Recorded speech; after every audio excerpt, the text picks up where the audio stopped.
Welcome to Business Leader Breakthroughs, where we help unlock the potential in you, your teams, and your business. I'm your host, Ryan Carucci, along with Dr. Mike Ashby. We'll share insights, experiences, and stories on achieving breakthrough success in business and life. In addition to a podcast, The Breakthrough is a coaching and advisory business that provides programs for business leaders, owners, and managers to develop your skills and capabilities to boost your business and enjoy a better life. To learn more, click the link in the episode show notes or go to thebreakthrough.co. Now let the breakthroughs begin. Ron, welcome along to the Business Leaders Breakthrough podcast. Fantastic to have you. We are connecting. You're in Seattle. I'm in Auckland. Brilliant to have you on the show. Thanks for joining us. Ryan, it is a pleasure to be with you. Thanks for having me. So fun to be with a compadre so far away. Indeed. And let's hope that whilst this interview is one of those virtual ones where we're shooting beams of light across the earth, let's hope in the future we get to sit down face to face and do it all over again. I have been on any number of podcasts hosted in New Zealand and Australia as well, and I've told every one of my wonderful hosts, I'll come off the floor. It is one of the places in the world I have not had yet a chance to visit, so excuse to come visit, and I will. Great. As soon as we get those borders open, Ron, we'll send you an invite. That's a deal. Well, your nation has certainly led the way and been an example for all of us in what you guys have done, so bravo. Yeah, thank you. Yeah, we're proud of it. Whilst we're a small nation, our Prime Minister keeps talking about the team of 5 million, and it does feel like it's been a pretty concerted effort from the whole country to get us. It's been an inspiring story to watch. Yeah, cool. Hey Ron, let's throw a couple of fast fact questions at you so the audience can get to know you a little bit more. Are you a breakfast or dinner guy? Dinner. Dinner, yeah. And yeah. Is there a standout favorite? You know, that one you'd always go to if you could. So these days I'm eating a lot of salad and chicken. Mm-hmm. But on the comfort food days, it's meatloaf and mashed potatoes. Nice. I like the combo. Everything in moderation, including moderation, right? Absolutely. Good. Alrighty. On a holiday, would we likely find you doing something adventurous like bungee jumping, or more likely on the pool lounger with a cocktail? I think somewhere in the middle, you'd find me on a road biking or on a tennis court playing tennis. In the winter, you might find me on skis. And if I were on the couch, it would be watching a movie. Nice. Okay. And what would that movie be? Would it be a thriller or a comedy? It might be a documentary, or a good. I love dramas that are based on real life stories. I love watching things that actually took place. Great. And you're an author yourself. When you're reading, and on the show we'll talk about some of the research you have going currently and that you've done previously in the resulting books. But tell me, when you're consuming books yourself, are you an electronic reader, or do you like to have the physical thing in your hand? You can see him behind me. I like a real book. I do have a Kindle app, and I do have a lot of Kindle books on the Kindle thing when I'm doing my research. I have a library over there with lots of books in it, but my wife keeps saying enough. So I'm trying to balance what I bring in the house, but I like a good old fashioned book. Yeah, I feel like that's maybe a losing battle for your wife, that one. I think that book stack's going to keep growing. Important question: cats or dogs? Dogs. Oh, love you even more already. And tell me, routine wise, are you an early riser or a night owl? Night owl. Night owl. As a writer, is that the productive time for you? Do you like to settle into a bit of a night session and get some pages done? My best writing happens on planes. I actually believe that physiologically, the infusion of oxygen into my brain, I can crank out pages. When I've been pressed up against book deadlines, I'll go get on a plane and just fly around to write. You might have to change your approach a little. The availability of planes is a little more scarce just at the moment. These days, yeah. So my writing is more on outdoors or on a tablet, in a comfortable place. And have you thought about just getting the oxygen bottle into the war room and just put the old oxygen mask on? You know, they have the oxygen bars now. You can go to the oxygen bar and just go get a hit of oxygen. I wonder if I should just get one installed in my home. Yeah, I think it's a good plan. Could work. Alrighty. Look, Ron, you're the CEO of Navalent, an organisation that helps leaders transform themselves and their organisations. We're interested to learn what you've observed at the front line of helping leaders and organisations do that. Lead off. Tell us what's top of mind for you at the moment. What's most interesting to you? What's taking your time. Yeah. So there are actually three of us that sort of co-lead Navalent. We started it together 15 years ago. And, these days working virtually, much of our relationships are very long-term relationships because our projects are very in-depth organizational transformation projects. And so learning to do those virtually when you're making really hard decisions about configurations of an organization and where to put assets and how to direct work. And it's been an interesting time for us from a sort of fire hose of learning to figure out how to do that in virtual settings. So that's certainly one thing. The other thing is I've just finished the last batch of research for our firm. It was based on a 15-year study with more than 3,200 leaders. Our 10-year study was done using really phenomenal AI technology, where we could really feed in lots of data to machine learning and let it tell us what it meant, which is, I have to tell you, Ryan, hyper creepy. When you see that these machines are making incredible meaning of data, it's a little bit, it's fascinating, but it's a little creepy. So we decided on the second study, whereas in the first study we gave parameters on leadership, we were isolating for individual behavior. This time around we wanted to isolate for systemic behavior, so everything but individual behavior. And we decided, let's snub our noses at the academics a little bit and not tell the machine what the parameters are. Let's not give it the variables of a good research hypothesis, which typically ends up having a study return what you want to hear anyway. Sure. We decided, let's let the machine tell us what the parameters should be. Nice. And then go to the drill sites that it suggests and see what we learn. And oh my gosh, what it came back to us and said was that you can predict under what conditions systemically people will tell the truth or lie, behave justly or unjustly, and behave purposely or selfishly. And we went back to the drill sites and ran multiple regression analysis and statistically modeled the conditions and identified 4 very interesting patterns of the correlations between what will predict whether or not somebody is going to tell you the truth or put you on the headlines of a newspaper you never wanted to be in. So it's been fascinating. So that research is done. We're now in the middle of writing my next book, which is called To Be Honest, Lead with the Power of Truth, Justice, and Purpose. Mm-hmm. And I think, Ron, these are easy words to throw around. I would say, in some ways, less impact or less pertinent, but certainly as leaders of business, and going, how do we lead our teams to greatness, and how do we bring some of those words that you've talked about to life? So would love it if you could dig into that and give some insights into what you've learned. Well, the thing I love that you pointed out first, Ryan, is that talk is cheap, right? These are big words that people love to throw around. And I think one of the findings in the research is that we're tired of the words. Mm-hmm.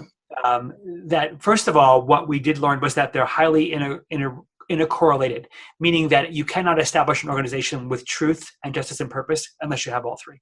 And I actually think that if we look to the private sector, if you want to impact societal issues like inequality, racism, all kinds of access to opportunities, the private sector is actually in a great position to do it if they choose to. And it's always so heartbreaking to see how it takes tragedy to awaken that consciousness, and you hope we don't waste the pain of this.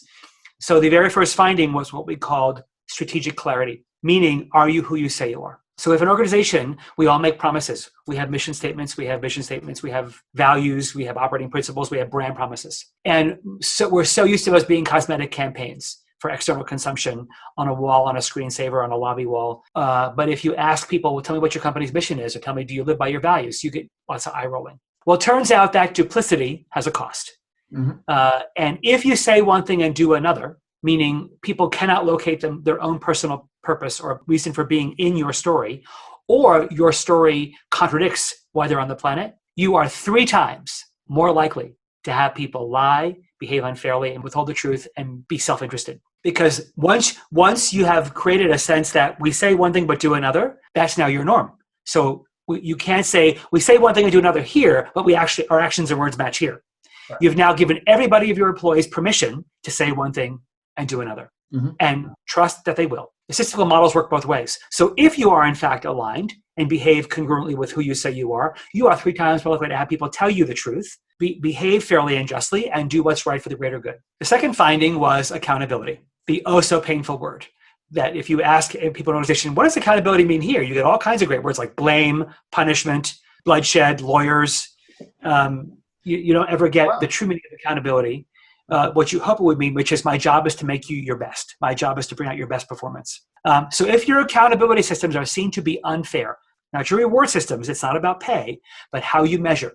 So if I feel unseen and unheard, if I feel like my contribution is distorted, I now have to lie to hide my mistakes and embellish my accomplishments. So if your widespread, the performance appraisal, at the end of the year, I fill it out, you hand it into HR, right? That horrible, insufferable process. Yes. If that's the case, you are 4 times more likely to have people lie, withhold the truth, and behave unfairly. But if your accountability systems are seen to be honest and fair, that my work is adjudicated in a caring, empathic, and fair way, you're now 4 times more likely to have people tell you their mistakes, tell you the truth, do what's right for a greater good, and behave with justice. Let me ask a question there. So what have you observed around actual good accountability systems? I had seen a company in New Zealand called Prudential. They moved to a 4-day work week, but still paid everyone for 5 days.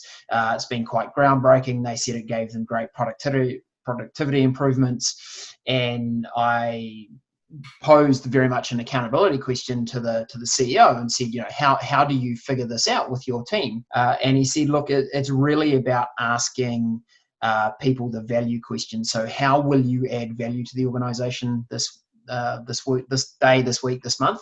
But there was no mandated way in which they tried to determine what that value was, because you obviously have many different roles and responsibilities. Some are very easy to measure, some not so much. So that accountability piece, and probably a word that our organisation uses a lot is contribution, which you mentioned, which is like, what's your contribution to the business this week, and being focused on that rather than time at the desk or metric numbers, etc. So those are some of the concepts that I've come across that I've been interested in. What's been your observation of where that those are great thoughts, Ryan. I think we've so misunderstood and bastardized the word. We've put in HR systems that are intended to make things fair, but what they actually wind up doing is they neuter individuality, right? We put people in boxes and categories. We have forced distribution curves. Then we pile the money on top of that. We teach accountability as an annual event, maybe with a quarterly check-in. There are cumbersome forms. So what did we do 5 years ago? Companies started throwing out the baby with the bathwater and said, we're not doing this anymore at all. Great. So now we won't hold anybody accountable. Mm-hmm. So we threw out the documentation and told leaders, now you're off the hook from having the conversation. The core unit of analysis before you do any of the accoutrement is the relationship between a leader and a follower. The quality of that relationship, the truth-telling, the feedback, the coaching, the focus on contribution and not necessarily just metrics, and the innate understanding that my role as your boss is to see that you are at your best, to do whatever I have to do to make sure your contribution is one you're proud of and one that we needed. Love it. Without that, everything else you build on top of that is crap. And so in organizations where people have actually focused on that relationship, where there's been transparency and psychological safety and there's good coaching skills, and some companies are actually just calling the leaders coaches, they're not even calling them managers anymore, where that unit of analysis is actually focused on being of high quality, the documentation processes, the reward processes, all the other stuff can fall into line. But when you want to cover up the failure of that relationships with neutralized forms and processes and standardized approaches that neutralize or hide a leader's incompetence, mm-hmm. That's where you get into a real trouble and real unfairness, because now not only have you not made it fair, you've made it unfair and you've made me invisible. Yes. I think you have to make that relationship the core understanding of what accountability is, and flip the script on I adjudicate punishment, I adjudicate rewards, I evaluate you, and all the things have you ever in your life heard somebody say, I really look forward to my performance appraisal? No. That's like saying I look forward to a proctology exam. I don't think that's happened either.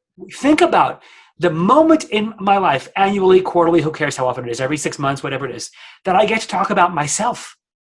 And I get to have my work shined and spotlighted. The place where my purpose in the world is most examined is insufferable. How do we screw that up? How could we have so badly missed the moment, mm-hmm. where the place where you will extract somebody's best, you end up extracting anxiety, frustration, defensiveness, and resentment. Yes. And then we institutionalize it. So that's the second one. So I can move on to the third one. Let me just add in a comment around that. We very much subscribe to this being able to change the culture of an organization for the better, from the middle out. And that from the middle out, that's a term I first saw with Marcus Buckingham, who's authored some good leadership insights as well. And in so many organizations we work with and talk to, they go, we totally agree that, you really do experience culture with, 5 or 10 people you most interact with. If you're in a larger organization, you probably very rarely get to interact with the CEO or the senior leadership table. So it's one thing to have that leadership table prescribe what our culture is going to be like. It's another thing to go, what is it experience like on a day-to-day level? And our observation, and I'm interested in if you've seen the same observation in your work, is that we're now wanting that leaders of our frontline people to do those things, to be good servant leaders, to be good coaches, to be good leaders of those people. But very rarely do we give them the tools and the skills to help them do that. Has that been your observation? And I think it's an interesting question, Ryan. I think the problem is you do have a lot of leaders prescribing culture. They sit around, they make up new values. And anytime there's been a scandal, you change the values. So when there's been dishonesty, integrity is now a value. When there's been a bunch of lawsuits, diversity is now a value. When there's been a slowness to market, innovation is now a value. So anytime you change a culture to correct, you can be sure it won't work. You can be very confident that the last thing that's going to happen is people you're trying to fix don't want to be fixed. But the problem is once they've done that at the top and then put it on the wall and on the mugs and on the t-shirts and the screensavers, they actually think because that's their intention that it actually matches their actions. They don't give it another thought after the definition that this might actually be how people experience the organization. It doesn't occur to them that because they wrote it, that means people are going to just line up.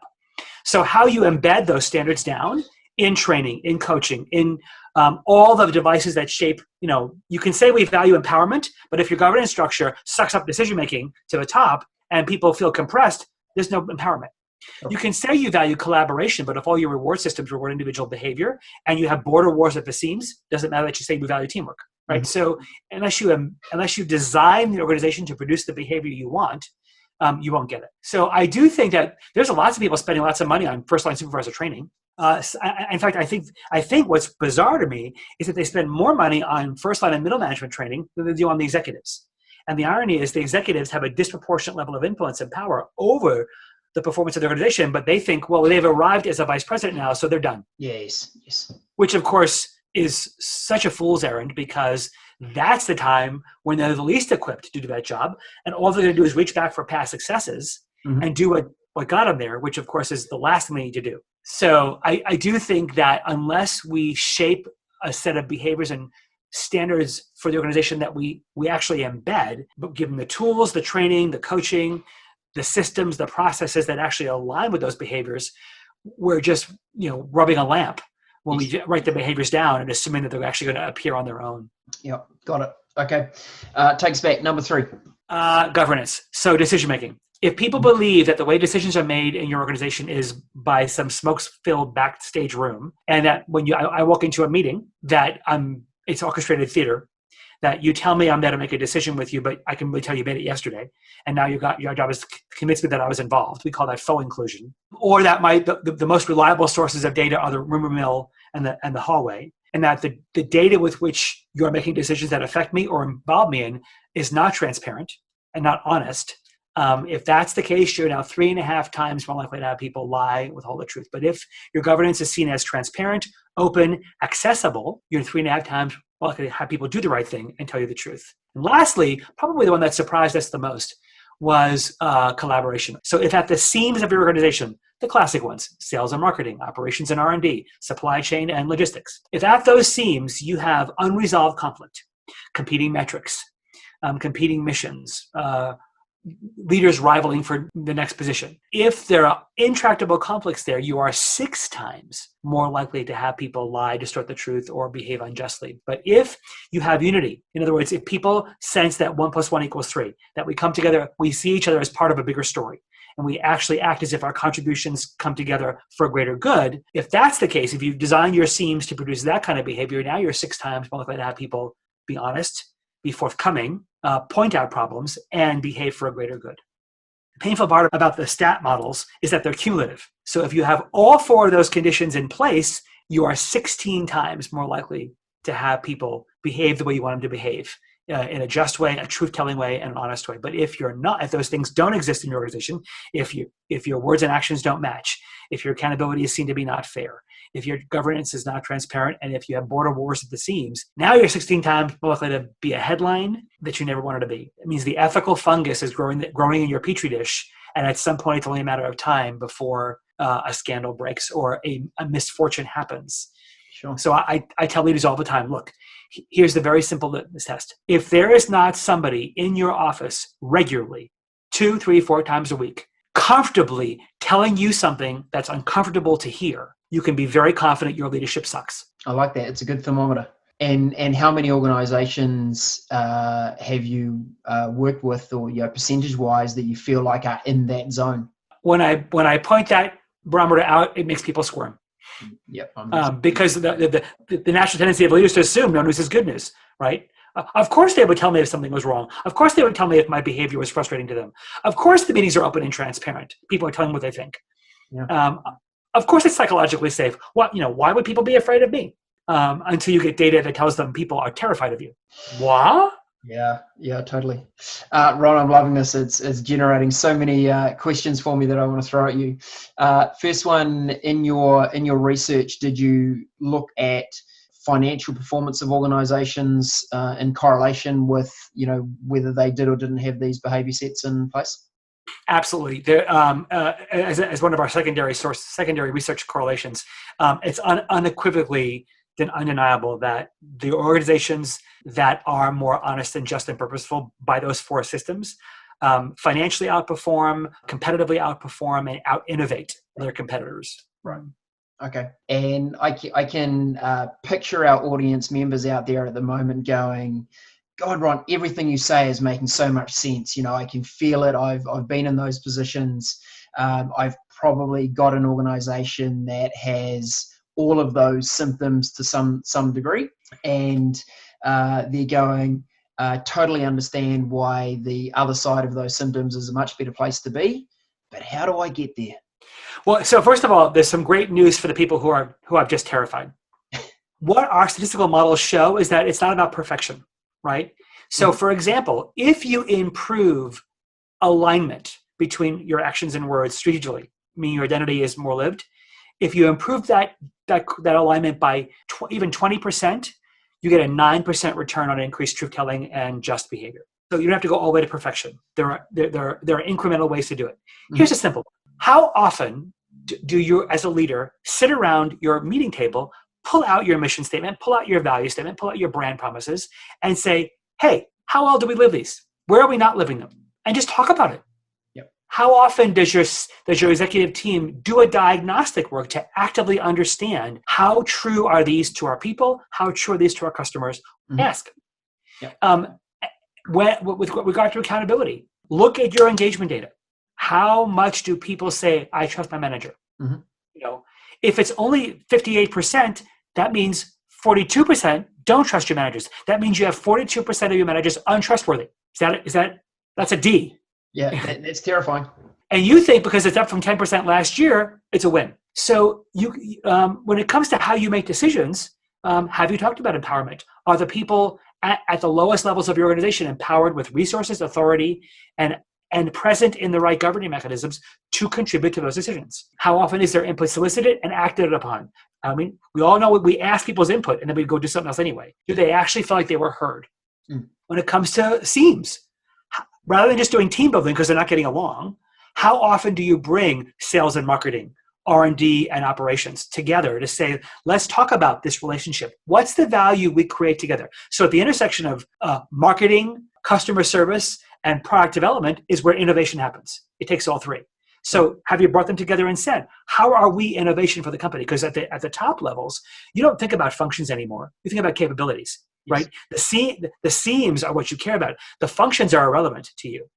And the problem is, if you grew up in a function, if you grew up in finance and you only see the world economically, or you grew up in marketing and you only see the world through consumers, you're already biased against the functions you're not looking at. But if you understand that at the top of the house, breadth is important. Your job is to go from being first chair to being conductor and making all the music sound well. So you care about capabilities that come together at the seams of an organization and making sure those capabilities are performing competitively. When it comes to innovation, if you're in charge of that, you don't really care what function, what homeroom people come from.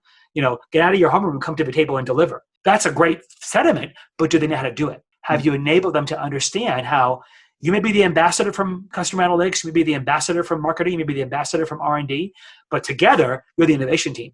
That's what I care about. And have you enabled the organization to embrace that thinking? So there are very practical things you can do to improve those 4 areas and make your organization. It's not just about being more ethical or more honest, but a better place to work, where people come to work every day saying, I get to become the best version of myself, and go home proud that I work here. So we've heard the term psychological safety as an important thing to have in our organisations. To me, it's a horrible term, but I get the essence of what it's trying to achieve.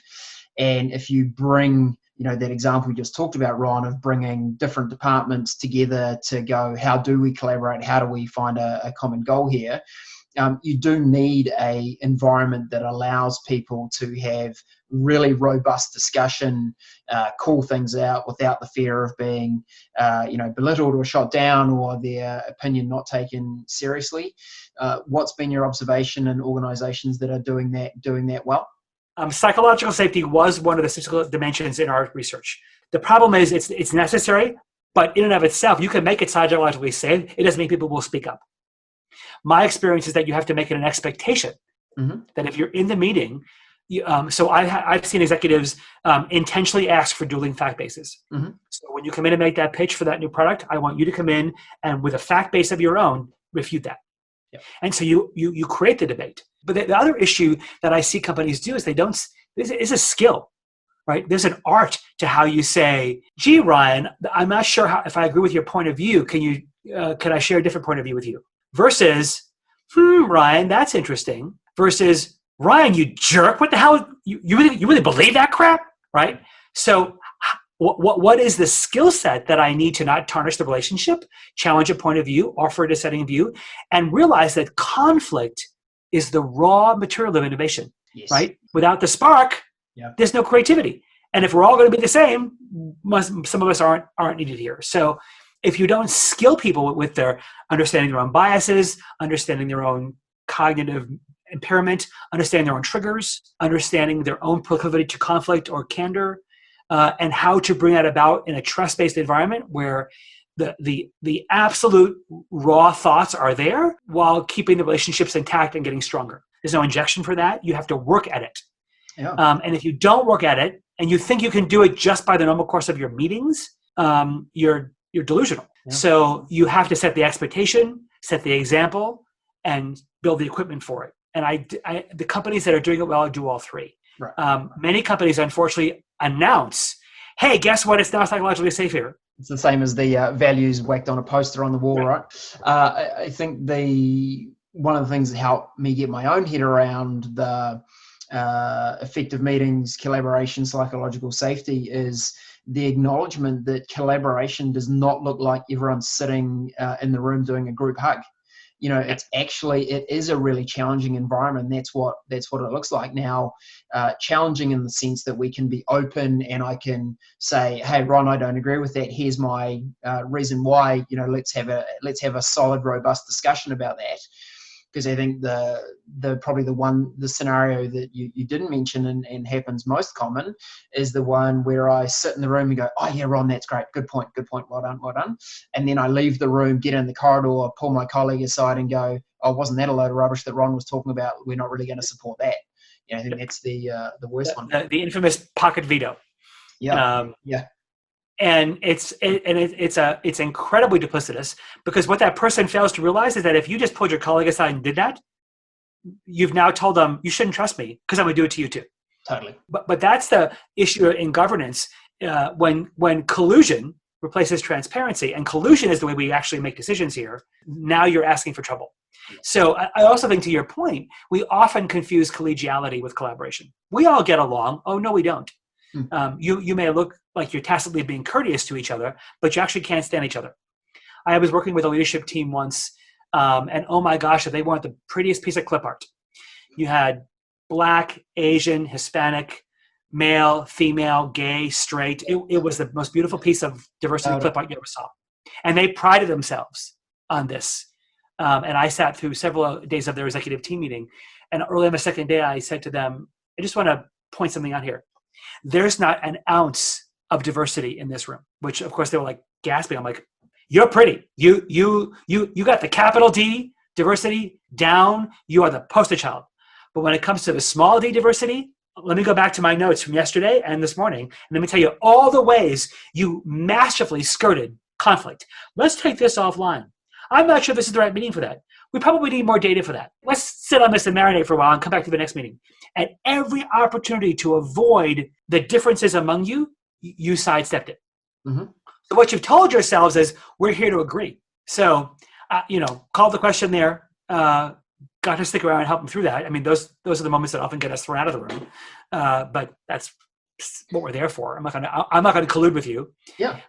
But we confuse ourselves about what differences of you really mean, and how would you know you actually had it in the room, because you intend to have it and actually having it turns out aren't the same. Yeah. And one takes a whole lot more effort than the other. Yes. One's really easy, actually. You can announce and declare anything you want. Totally. So how did that story end? When you called them out on it, what was the response, and were you able to create? In the moment, they got extremely defensive, and tried to explain to me how all the differences were. I said, okay, well, I have a 2-day data set. Maybe this meeting is an exception. Maybe in all that it means you actually fight it out and really duke it out. And I said, tell me a story. Give me an example about a time where you really came to blows intellectually over something, and then went out for a beer later. And they had no examples. Mm-hmm. And after a while, the CEO, she paused and she said, let's be honest, he's right. We don't like conflict. We have so worked hard on the capital D diversity of our organization, and they had won awards. Yes. The complexion of the organization truly was diverse. And I think a lot of companies think that if I get the big D, I automatically get small d. And of course, that's foolish. One does not beget the other. Is there a scientific or neurological correlation between them? Maybe. But why would you make that bet? You should have both, but both take different things to get. This week, I've been on 5 webinars this week at Harvard Business Review and a bunch of other places where we talked about the racial issues this week and representation, and how much more work we have to do in America to get true equality among representation, and how underrepresented most people of color are. That's one body of work. Mm-hmm. We're also not comfortable getting out of our echo chambers, right? We like division. I just interviewed for my Forbes column Arthur Brooks, who wrote I Love Your Enemies, and how we are addicted to a culture of contempt. We love our echo chambers, and we love the we versus they thing. We all have a they. And in my column, I say, we all have a they, who's your they? And how are you spending time with them, and how have you vilified them? And whose they are you? And if you don't get out of your echo chamber and go spend time with your they, and be willing to have your mind changed, you aren't open-minded. So be honest about that. You want to be closed-minded and always believe you're right? That's fine. You can do that. But don't masquerade as somebody who's open to the views of others. Yes. Yep. Good insights. Tell me, Ron, what surprised you most in the research you've just done? I think it was the collaboration one. I think it was the huge factor that embedded rivalry has on truth-telling. Because what happens is, once you fragment the organization, you fragment the truth. So now I no longer have the truth, I have dueling truths. And I think, especially in America, but I think around the world, we have so conflated speaking your truth with speaking the truth. And we've told people that if you adopt the posture of a big middle finger and have outrage, it's truthful. So we've said that means if you say it without conviction, it means you're right. And we shut down listening, we've shut down openness. And yet it's only at the intersections of the organization where differences have to be surfaced and embraced and cared for and enjoyed. And so I think the significance of that multiplier. I was not expecting that.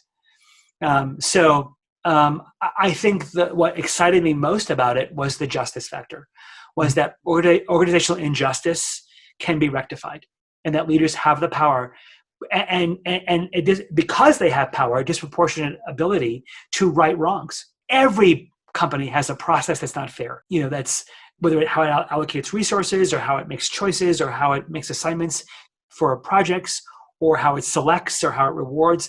There is some process that is unfair. Not unfair to everybody, but if it's unfair to somebody, then it's unfair, period. Inequity is different than unfair. And not every process will be equitable all the time. But if it's downright unfair, it doesn't mean it's discriminatory. But if somebody is perpetually disadvantaged because they're your they, then if you turn a blind eye to that, you are telling people it's okay for someone to be disadvantaged in our community, in our organization, in our process. And just be prepared. That means if at some point they have to make a choice that disadvantages you, you've told them it's okay. You've told them prioritize self-interest over collective interest. You have to accept the consequences of that when they come. Yeah. And I can see how the thought of transforming your organization on each of these elements can seem daunting and overwhelming. But if leaders were to simply think about each of those elements of a lens, and when they're making a decision of consequence, that they literally cast that lens over that decision and going, what would be the effect of the organization using that lens? I think it would give them far better decision making and influence their organizations in a better way. And you can do it kind of one step at a time without kind of going, oh my God, how do I change everything today? And I think there's 4 simple questions they can ask. Are we who we say we are? Is my decision making predictable? Meaning, if we're headed into a hard choice, could somebody reasonably forecast what I'm going to do? And if they can't, or if they predict that you're going to be dishonest and not tell them the truth, that's not good. But have I created a sense of transparency such that people can decode my criteria? Is contribution fair? Do people feel like they matter? Yes. And are there border wars? Are there rivalries here that I've dismissed as, oh, everybody knows sales and marketing doesn't get along, or they've been at each other's throats for 20 years, we all know it. And have you dismissed those border wars as inconsequential? Yes. Yep. Yeah, they are great questions. That provides a great frame for people. Hey, Ron, your insights have been fantastic. I really enjoyed them. I think there's going to be a whole bunch of our audience sitting there going, hurry up and finish the book. We want to read it. Have you got a timeline when you think? So a couple of things. It will be out in the spring of 2021. But a couple of things you can do there. So I've got the research is published at HBR. So I think you include the article in your show notes. It's called 4 Ways Lying Becomes the Norm at a Company.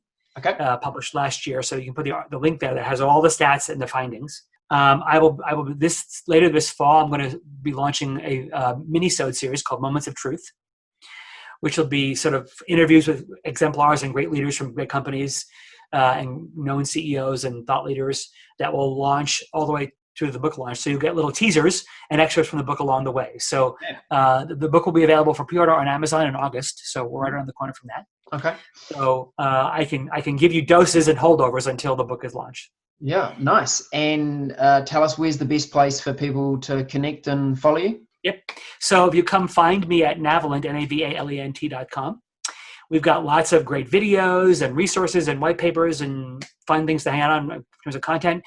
We have a free ebook. So if you're leading some massive transformation in your organization, you can come to navalent.com/transformation and get our free ebook on our playbook for doing that. Please follow me on Twitter and please follow me on LinkedIn, and come keep chatting and let's hang out. Great job. Hey, Ron, it's been an absolute pleasure to talk. Thanks for your insights. And don't forget to come on down to NZ some point and experience our beautiful country too. I cannot wait to come to Auckland. I have many friends there and I'm itching to come visit. Ryan, it's been a real pleasure. Thanks for your insights and thanks for your good work on the world. Cheers. Thanks, Ron.